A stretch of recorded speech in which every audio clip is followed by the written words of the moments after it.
How's it hanging, everybody? Welcome to my American Horror Story Apocalypse After Show. Let's get into episode 4, but before I do, I gotta say that it's gonna be a short one, which I know some of you appreciate. You like when I get to the bottom line, and I appreciate that. I love to watch the longer ones, but I love to break it down, you know, in simple terms and like just go at it and talk about it. This particular one, shorter than usual, because I have a flight to catch in a matter of hours. Alright, so let me break it down for you guys. Our boy Michael Langdon isn't just the Antichrist, but he is a warlock. Some warlocks believe that he is the supreme warlock, and this outpost was actually a former coven for the warlocks.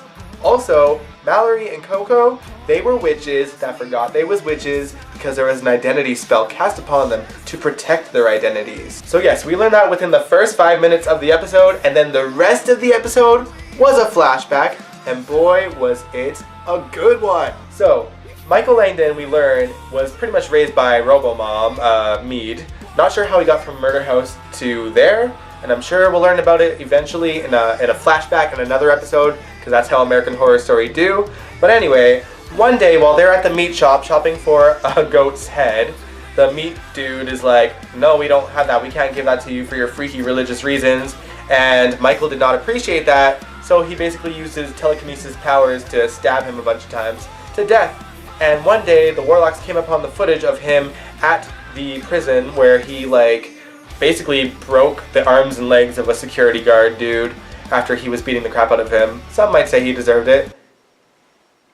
I'll leave that up to you. Once the warlocks take him under his wing, we are privy to a really bad acid trip version of Harry Potter where we get to watch him learn about his powers and then surpass his teachers. That's when the warlocks are like, dude, I think we got a male supreme on our hands. We better call the witches from the Coven in New Orleans. We even get to see Zoe back in action, teaching her students. One of her students is Mallory, and we get to see how powerful she was even back then. That's when they get the call to come to the other Coven to discover the male supreme. But Cordelia is like, bullshit, there can only be female supremes. I ain't gonna listen to this. The warlocks threw a little bit of shade, being like, well, you couldn't even get Queenie out of the Hotel Cortez. And we get to see the Hotel Cortez, including James Patrick March. Evan Peters playing another character. Shocker. But yes, it was quite good to see him again. Quite good indeed. Anyway, so yeah, we're treated to a flashback of Cordelia trying to rescue Queenie. It didn't work out so well. However, Michael Langdon then goes to the Hotel Cortez to rescue her and does so successfully. And then he goes to Madison Montgomery's personal hell to get her out of that too. Turns out her personal hell is working at Walmart.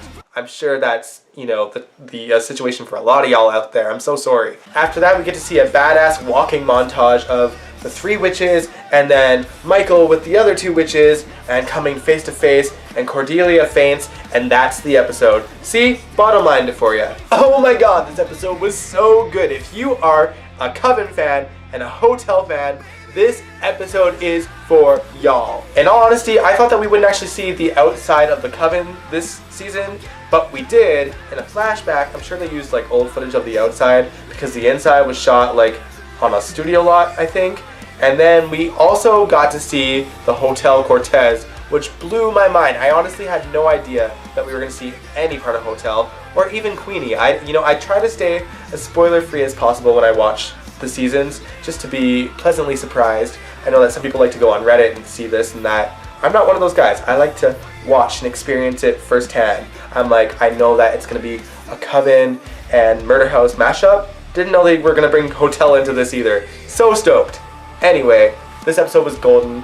I am going to end this video here so that I can finish packing my bags. I'm going to Montreal. I'll be back by next Wednesday. I get back early specifically so that I can come back to watch the episode and review the next episode. I'm committed to this, guys. I swear. Alright, if you like this video, give it a big old thumbs up, subscribe if you want to, and I will catch you guys next week. I promise.